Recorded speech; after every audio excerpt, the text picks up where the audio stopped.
away. All right, we're going to push that away. We're going to go to ESPN. First, go to ESPN, obviously.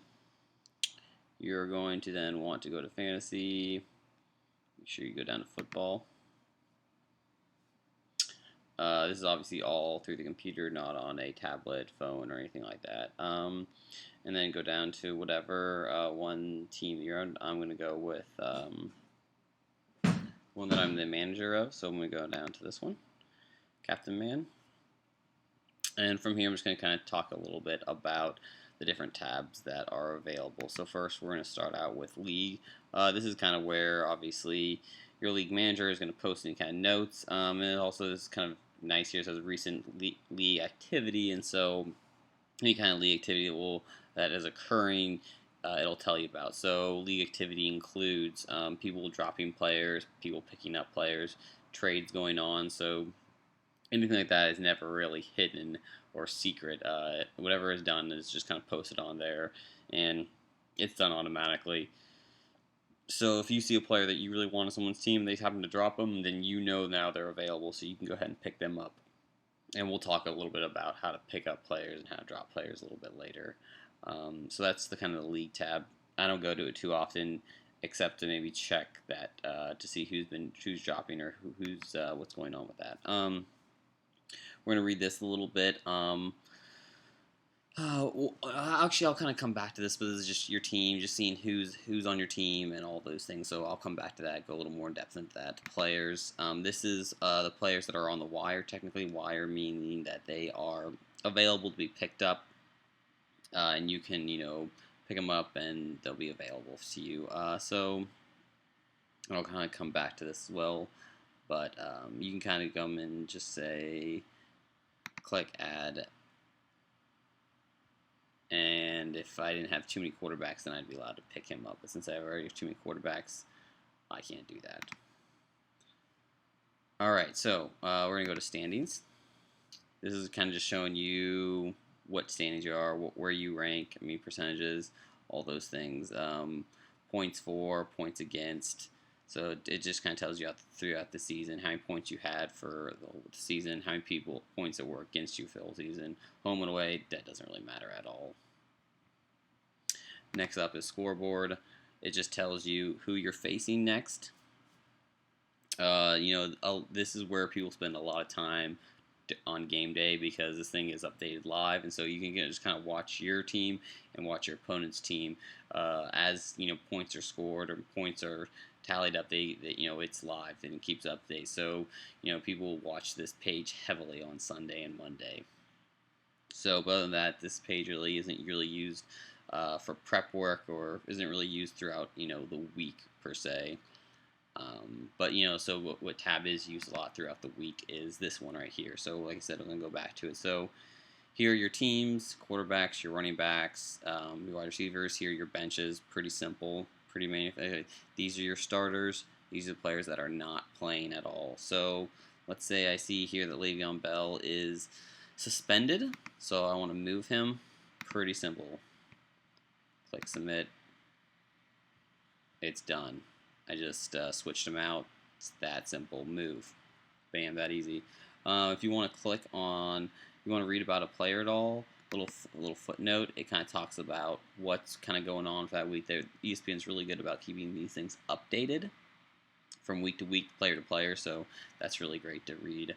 And then you can get a little bit more info. If they don't have a little note, they will also give you a little rundown right in this area, letting you know what to kind of expect for the week coming up.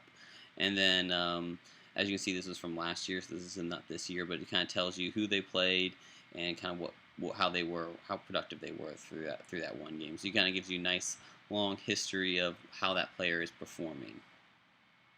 This is opponent, this is yards, this is touchdowns, and for a quarterback, it's this is interception and fumble.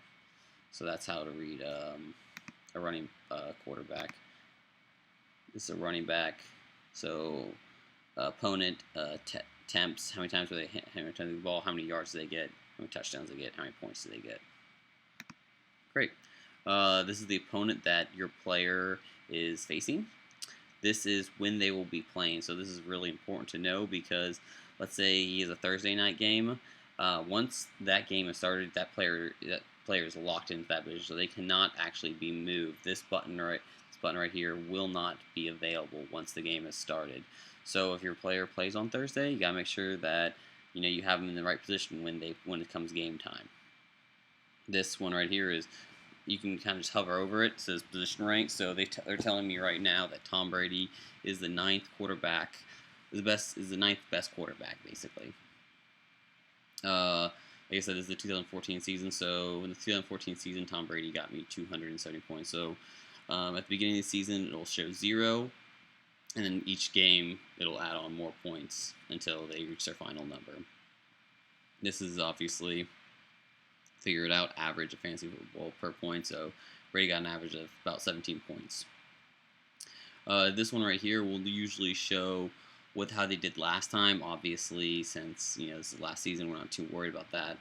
So that's what we got last time. Projection, obviously blank again. So, but this will be nice to look at as you move forward, and each week, like I said, each week to week, you kind of see what to kind of expect from each player. Now, this is not obviously foolproof. It can obviously fail. It can obviously say, hey, we think this person's going to get only 8 points. They end up getting 18 points. And you're like, great. That's awesome. Thanks for misleading me. But it's only a projection. That's all they can do.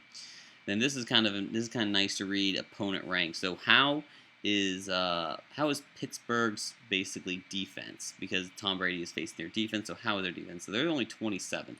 So that means that's really good. You always want to face be best, obviously 15 to 30, 32 defenses, Obviously, you see here the ninth is in red. That means that it's a pretty hard opponent that person is facing. This one here, it says percent started. So how many people in all of ESPN are actually starting this particular player in their draft? They have them, but are they starting them or are they on the bench? And so they're telling me right now only 20% is actually starting Tom Brady, which makes sense since he's suspended. But they're telling me that 95% of all ESPN users actually own him.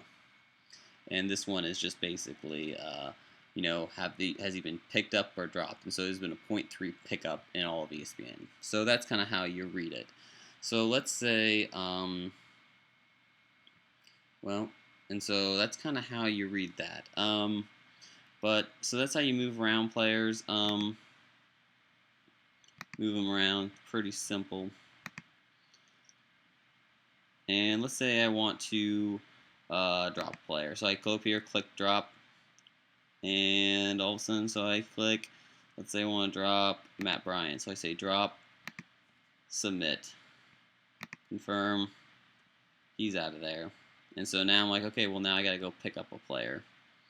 So I want to add a kicker since I dropped one. Let's say I want Dan Carpenter. Click on him. He's going to go down here on my bench. Move him up. Boom. He's done. Now let's say I want to,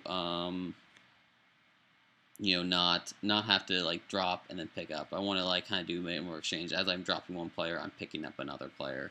So that's why you go back to this players thing. And I say I want Eli Manning. So I say pick up Eli Manning. And then I say, you know what? I don't need Tom Brady. So I'm going to drop Tom Brady basically. So since I can only have 2 quarterbacks in this particular league, I'm dropping Tom Brady, picking up Eli Manning. I'm going to submit roster.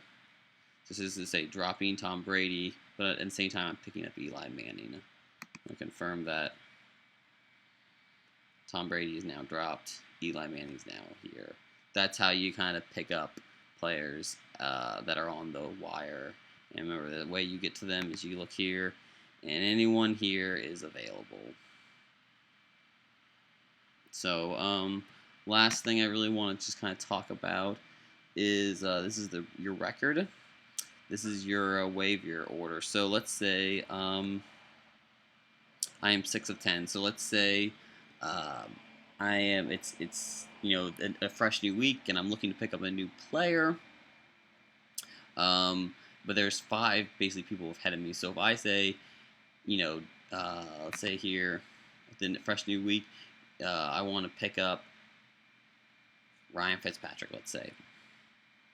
He won't be really available to me until Wednesday. And so if one of the 5 people ahead of me say, I want Ryan Fitzpatrick as well, they want him before I do, they get him instead of me. So it's really best to be a 1, because that means you're the first one, that you get the first pick, and basically you're guaranteed to get that. And the way it changes is if you say, hey, this is the player I want, if you're saying, hey, on your waiver order, if you're 1 and then you get your first player, you're all of a sudden you're going to jump back up to 10 of 10, and you have to work your way back down. So it's kind of an equal order of things. Hopefully that makes sense. Yeah, but other than that, hopefully this has been really helpful to you guys, and yeah, that's about it. Pretty simple.